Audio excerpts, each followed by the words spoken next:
Welcome to our new video with Storm Research Center. I am Cédric Legrand, a PhD candidate at EM Lyon Business School. This morning we feel very lucky. We are at EM Lyon and we are with Rodolphe Durand, who is visiting Storm Research Center today. For our audience, Rodolphe, could you please introduce yourself? So first of all, I want to say that I'm super happy to be here. Having been in the EM Lyon faculty more than 20 years ago, it's a great pleasure to be back here in Lyon, a city where I lived for many years. Well, in a nutshell, I mean, I'm an academic, scholar, and I have 3 lives, not like cats who have 7, I have 3 lives. First one is just doing my job as a researcher, a scholar, a PhD advisor. The second life is more like as an intrapreneur within HEC Paris, where I've been for more than 20 years. I created a center called S&O that became an institute with multiple activities within it. And so I'm very proud of that. Today, I am the director of the Purpose Center, Corporate Purpose Center, and the holder of a chair, which is called the Joly Family Chair in Purposeful Leadership. And my last life is trying to connect with practice the most I can. And so I am involved in different positions in different organizations. So in non-profits, I am board member of SMS, the Strategic Management Society, as we speak, or the Fondation Entreprendre in France. I'm also member of comité de mission. I am the president of comité de mission of ABNX and member of the KEA Partners comité de mission. And I am board member of Virbac, which is SBF 120 listed company. So these are my 3 lives. A lot of different roles. My first question would be more about your academic or intellectual journey. Mm-hmm. So you have an extensive or impressive publication record covering multiple topics related to strategy and organization theory, mm-hmm. Institutional logics, market categories, social evaluations, optimal distinctiveness, corporate purpose, and others. So what inspired your interest in those topics, and how has your research agenda evolved over time since you started your academic career? So since I started my academic career, I mean, I'm just researching only on one question, which is how firms generate a selective advantage in markets. And so I started, I've been educated in philosophy or sociology, philosophy, and management. And I've been first researching these sources of selective advantage of firms in the institutional landscape, meaning that when norms, expectations change in markets, our firms are the source of these changes. How can they benefit from that? And so this is really the first wave of my work, one of which is here in Lyon pretty known in a sense, which is haute cuisine, of course, yes. Which we started here with Roland Calory back in the time. But relatively rapidly, I noticed that these changes of norms in an environment, think of in the 2000s, the emergence of sustainability. So I've studied sustainability in a way, in 2 ways. The first one is changing of norms, so that means that you introduce new ideals and new goals in the decision-making processes of decision makers, right? Should I just simply maximize profit without taking account these new norms and demands, or should I decouple, saying I do things but not doing them, or should I embrace them? Should I be a leader in this movement and initiating a momentum for others to follow and therefore modify the institutional landscape in an industry? So these are the kind of things that we're looking. But rapidly, I noticed that for decision makers, what was important for them was that the fact that on the demand side, their clients or people or evaluators, like Guy Michelin, if we take this element from past research, but also film critic or people in the investment industry that actually tag and label the products. I mean, how do they categorize this? So there was this normative and institutional basis, but there were also some cognitive elements that made a cell phone becoming a smartphone, becoming a, I don't know, something else, or if I say ICE vehicles, 10 years ago, probably this acronym will not sound familiar, or EV vehicle. I mean, today, internal combustion engines and electric vehicle are commonplace. So how do you categorize these different elements? And so I added, starting in 2010, this work on market categorization, noticing that this was a bit funny, that my earlier investigation on the evolution of industry, that I tried to separate myself, distance myself from population ecology, which I thought was flawed in some of their, especially methods and variable constructions, was actually resonating with their new program, since they acknowledged themselves in some articles in 2000, 2003, that the way they were categorizing populations was wrong-headed, so that they were like the master scholar saying, you belong to this population, you belong to that population, but not being able actually to accommodate some very pragmatic reality of firms being in two different industries, just simply corporate diversification, for instance. And so they started to have a new program based on prototype categorizations, saying that if you span categories, it creates difficulties for the demand side to assess your competencies, to recognize your identity. And based on the same idea, selectionist idea, social Darwinist idea that they had in population ecology, they imported this as the fixists, as the purist view of market selection, which I disagree fundamentally with, both from a philosophical perspective, an epistemological perspective, and a phenomenon-driven perspective. Because what is an entrepreneur if not someone or an organization that tries to combine features of different products to generate new demand? So based on this institutional view of the sources of normative, competitive, or selective advantage, I started adding a view of goal-based categorization as a way for demand side to select actually products from producers. And I think that the work that has been done on prototype and based categorization is just excellent. It's fundamental. I think that the default categorization process is prototype based, but that in many cases in the economic life and the market life, we need in multiple contexts to add to this categorization, to this default categorization, to add other kinds of categorization processes. Goal-based is one. Causal modeling, sort of like association, is another, and you may have some others. I mean, like a proto or exemplar-based proto-categorization, etc. So, I'm not saying that what we did with my students on goal-based categorization is just one and the only thing, but it's part of opening. Actually, one of the first articles we wrote with Lionel Paolela is stretching. Actually, I think it's really that. I mean, just stretch. Let's focus on some other dimensions. Okay, and now how do we get to purpose? So for me, again, you may, and maybe this gives the impression that I was working in multiple directions or multiple settings, but the truth is that for me, from my perspective, maybe it's not what you experience by reading some of the stuff I did, but is that understanding the selective advantages of companies in the way that they can craft it. Purpose is actually the self-selection of norms to categorize yourself in an industry, right? So basically,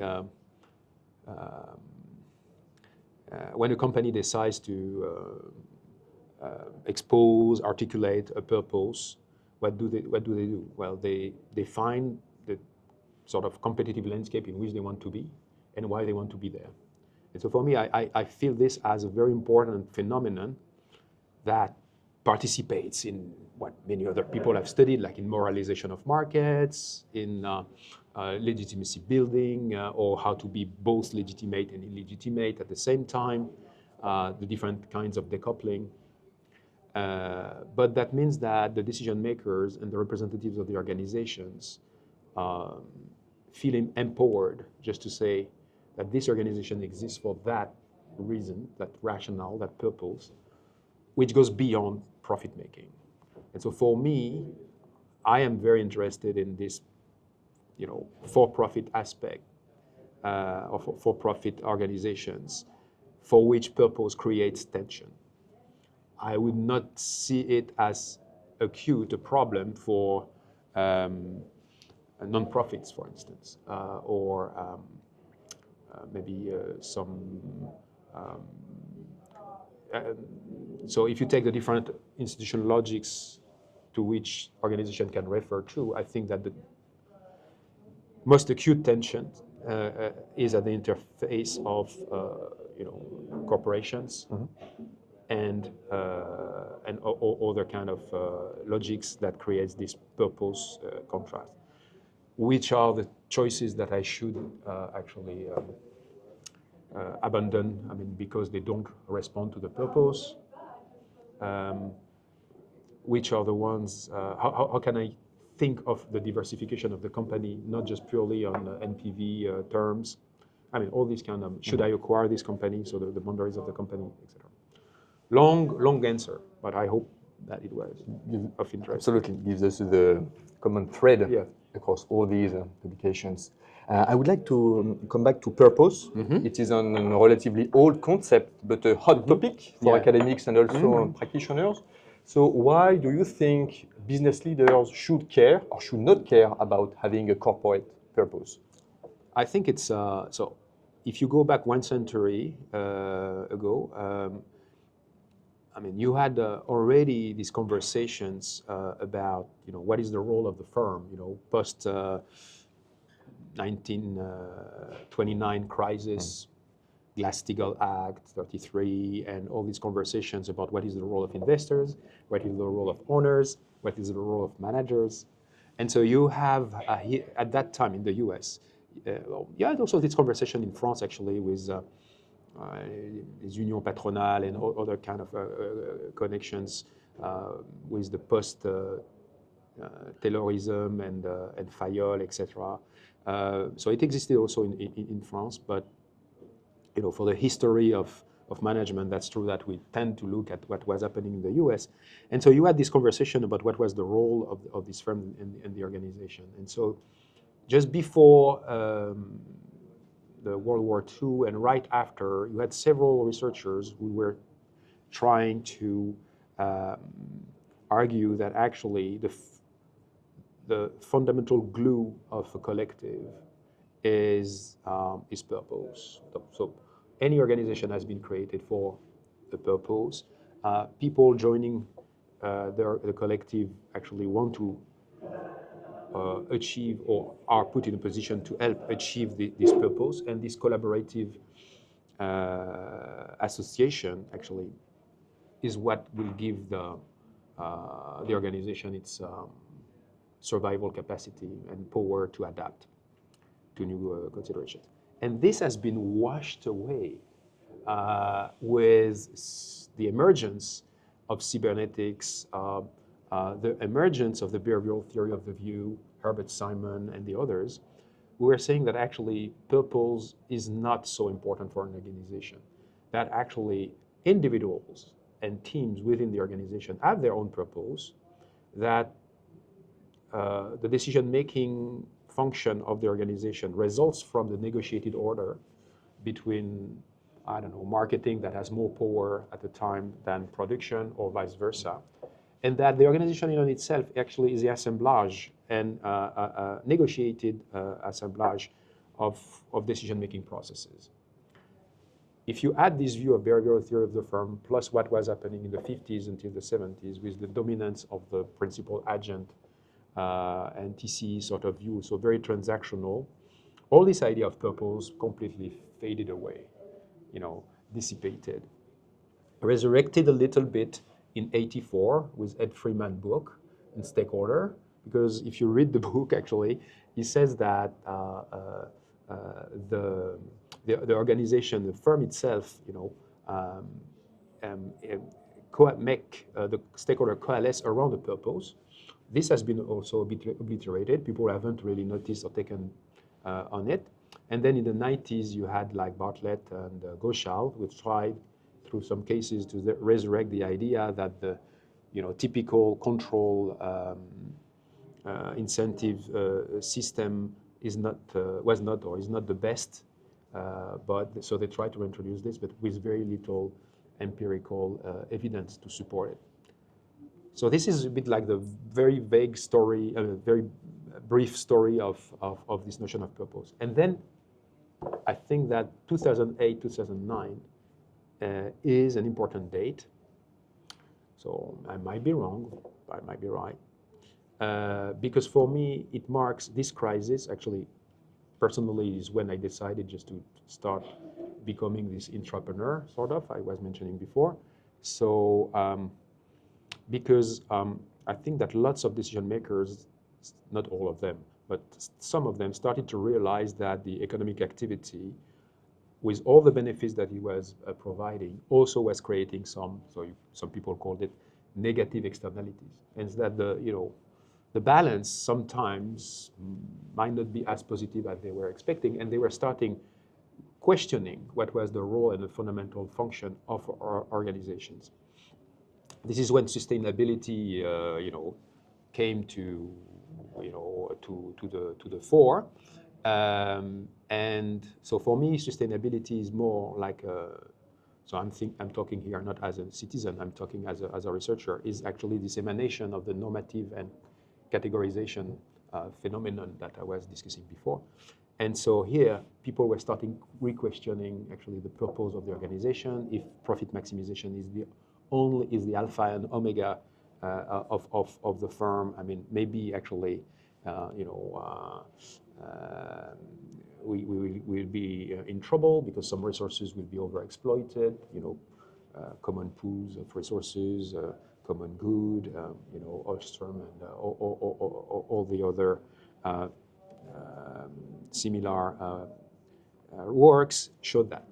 Hence, purpose emerged again, which created the backlash, because perhaps for some decision makers this went too far, and for also ideological reason, ideological being taken here in the neutral sense, they wanted just to keep prolonging actually what was used before as the optimal way of managing the allocation of the assets in this in their economies and in the world. So yeah. With this renewed scholarly interest in purpose, what is it that we don't know yet? What would be the most promising avenues for? So for me, I mean, there are several. I mean, we know little actually. So first, we need better analytical, conceptualization. Too many colleagues when we submit. So you said that I had published quite a bit, but as Michael Lubatkin, who actually was one of my mentors, whom I met here at EM Lyon 25 years ago, used to say, you see the papers I publish, you don't see how many papers have been rejected, and there are more. So lots of the papers on purpose are rejected because lots of reviewers consider that purpose doesn't add anything to what we know on CSR sustainability. I think it's a big mistake. But it's not on their fault. That means that people working on purpose should do a better job to make it understand that purpose is not CSR. Purpose is, for some organizations, again, it's a strategic choice. You formulate, or you're not forced to formulate it. I mean, but it can be your choice to formulate a superordinate goal for the organization that would generate sources of revenues and profits, right? And this profit will be used actually to accelerate the achievement of the movement toward the achievement of your superordinate goal.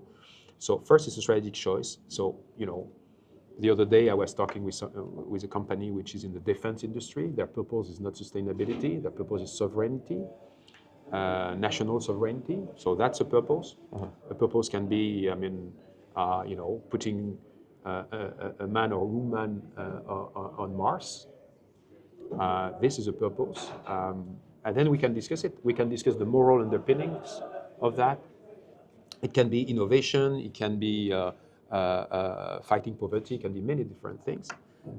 So it's not CSR. So first work, better analytical definition. Second work, once you start accepting that in the decision function of decision makers at the head of the organizations, some other kind of justifications, and here you can have another field, from French sociologists, but American sociologists on justification.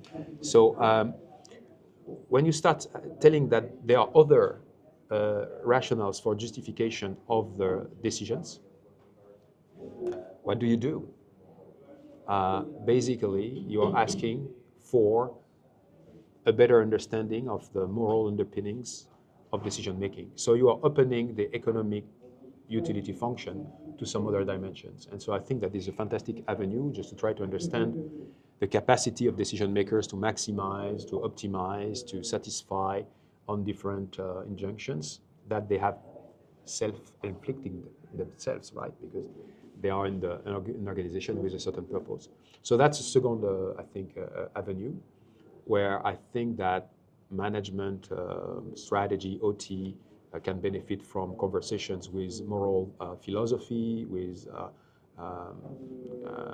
policy or even politics studies, etc. So and then again, if you accept the first two elements I just gave, then that means that you can revisit and probably complement lots of the things that we know on firm behavior.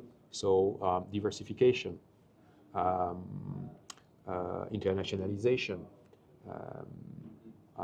divestment. So lots of decisions, hiring, I mean, you name it, a launch of new products, etc. So there is a way to re-examine lots of different choices that I find myself fascinating. Again, I'm not saying that if you miss the next technological generation and you are unable just to compete at par, having a purpose will save you, right? I mean, so what I'm saying is that it's probably either a mediator or a complementer. In some cases, a cultural frame that prevents you from making and committing some mistakes. Hence, for me, representing a selective advantage for some companies over the long term. So that's the three main things. And finally, I will stop this list with maybe a methodological angle to it. I think that it's really fascinating just to try to, open the black box of how people decide as,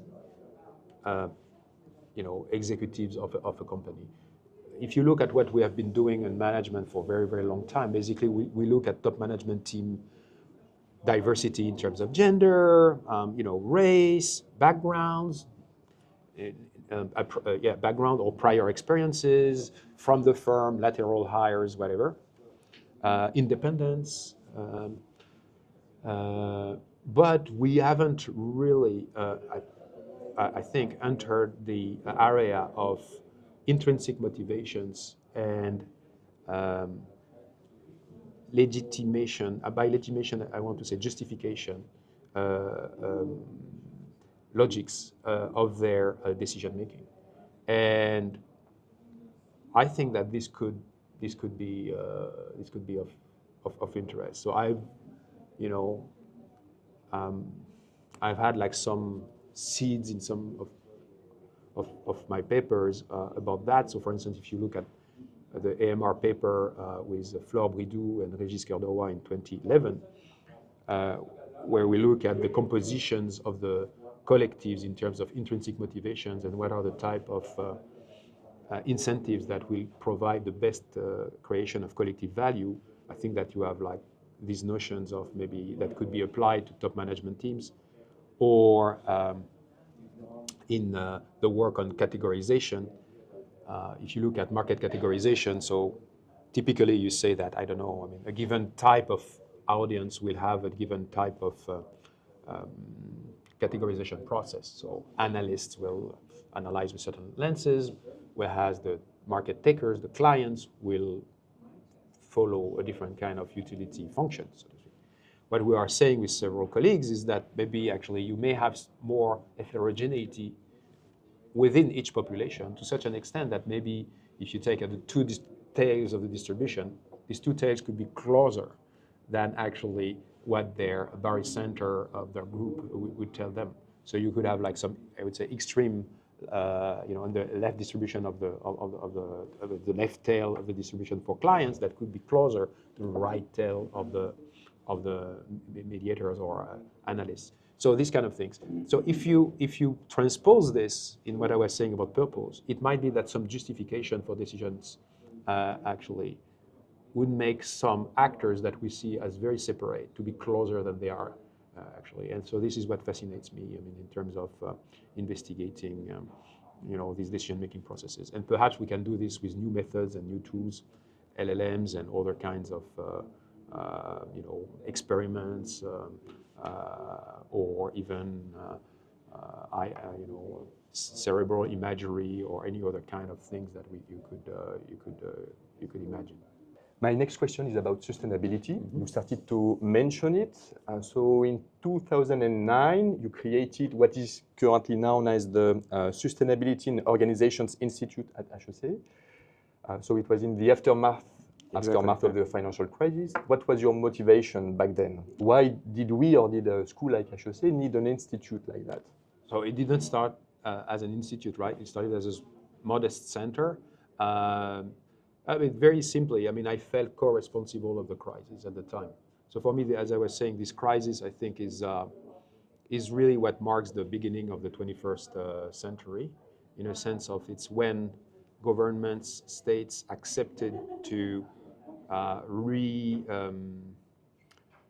to take at their own charge the debt, the private debt that was created by misbehavior of banks, of accreditation agencies, and name it. So the normal functioning of the markets had been, I mean, you cannot point fingers at only one kind of actors, but many different kind of actors actually, I think, basically negated some of the principles and values on which they should have established their behavior, and basically, cut the corners, etc. So I felt kind of responsible because at the time, early in my career, I was doing my research, on one dimension that I was explaining before, and I was teaching traditional principal agent theory, corporate strategy, and this kind of thing.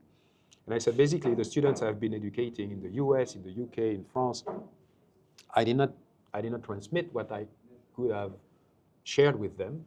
I just repeated the doxa, and these people probably, this is an extreme case, but maybe you saw The Big Short. I mean, when these real estate people actually basically sell a house to a dog that is co-signatory of a mortgage, and so I felt that, I mean, I had participated in having some people actually going to these extremes just to make their figures and get a bonus at the end of the day, and say, okay, so we should react. I mean, the position of a business school is more than what Bourdieu, basically decreed or described or popularized. I think that we have a moral responsibility for shaping the education and hopefully the behavior of the future decision makers. We are not just a simple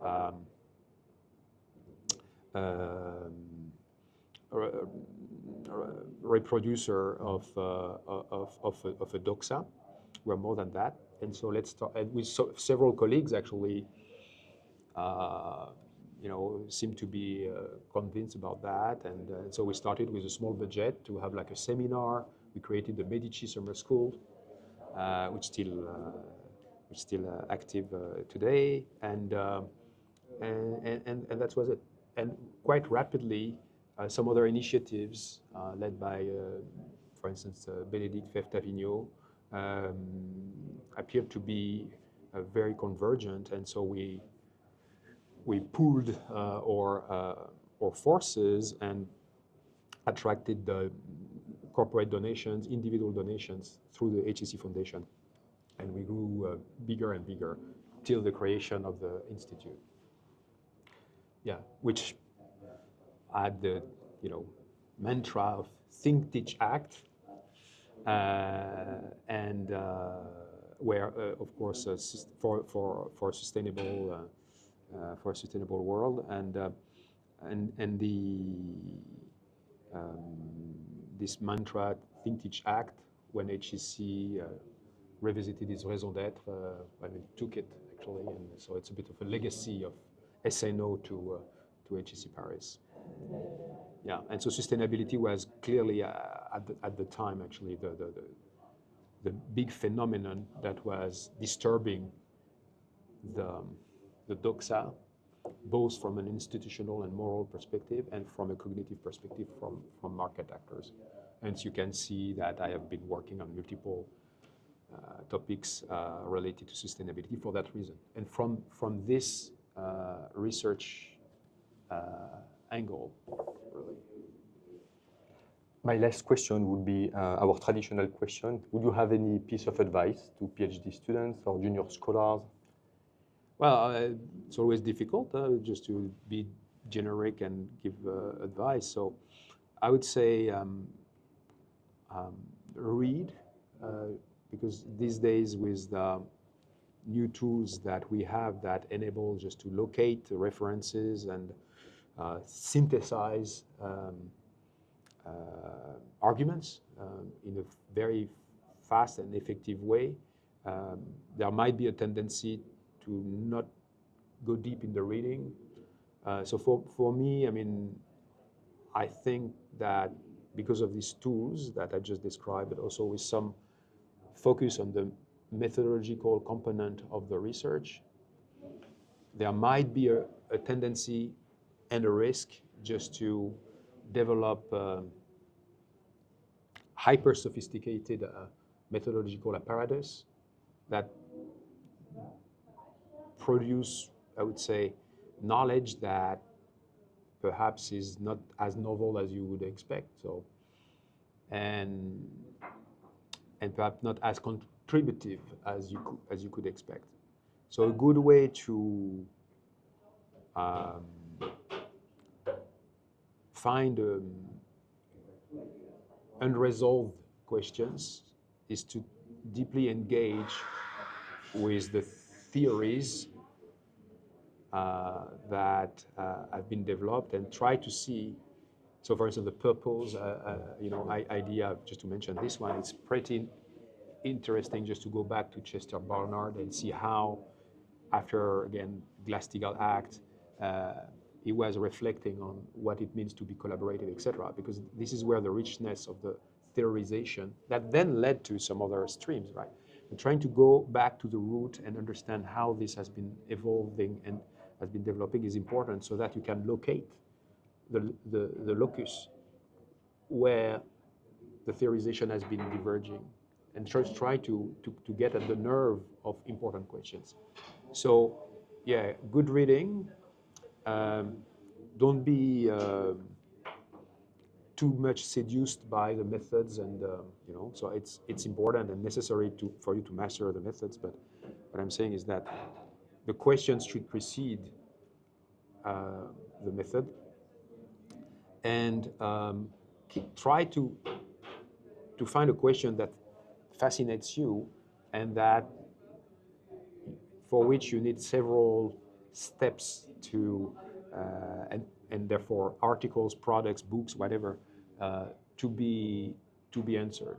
What would they be, these steps? I'm thinking,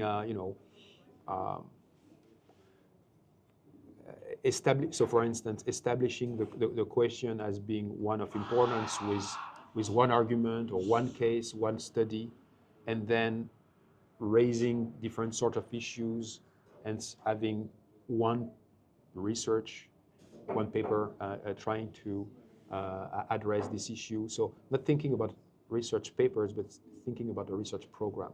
If I take the example of categorization, so if you say prototype-based is the default, and that goal base is one complementer. So then you need to establish, I would say, conceptually why this would matter in which context, and then perhaps study one sector. So this is what we did with Lionel Parlela.